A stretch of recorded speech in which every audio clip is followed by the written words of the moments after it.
Before we dive into this dark and mysterious tale, if you're a fan of creepy stories and chilling mysteries, make sure to subscribe and hit the bell, because what's coming is darker than you can imagine. Title: The Fourth Floor. That never existed in an old hospital in the heart of the city.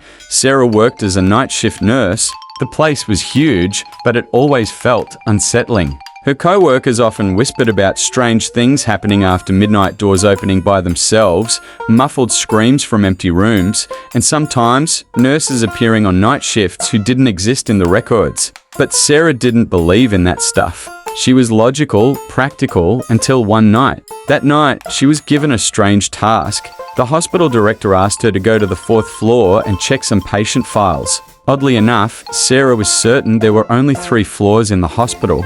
She stepped into the elevator and looked for the button.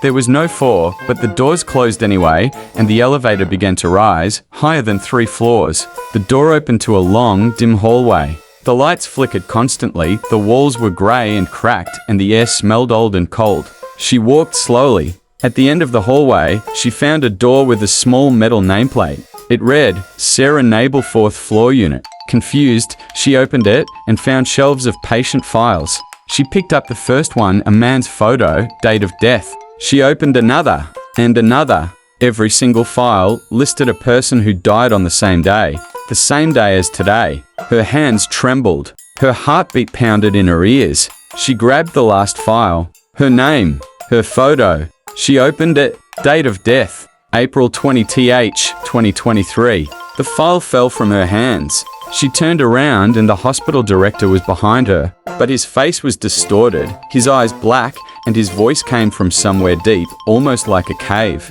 You're late, Sarah. You should have joined us a long time ago. The memories flooded back. A car crash. Screams. A bright light. Then, darkness. Sarah had been dead. The job she thought she'd been doing every night was nothing but a loop in a realm of the forgotten, a place for souls that don't know they've passed. From that night on, Sarah was never seen on the normal floors again. But if you ever visit that hospital and ask about the 4th floor, everyone will tell you there is no 4th floor. Yet some staff swear they've heard a nurse's voice in the distance whisper, "Don't worry, you won't feel a thing."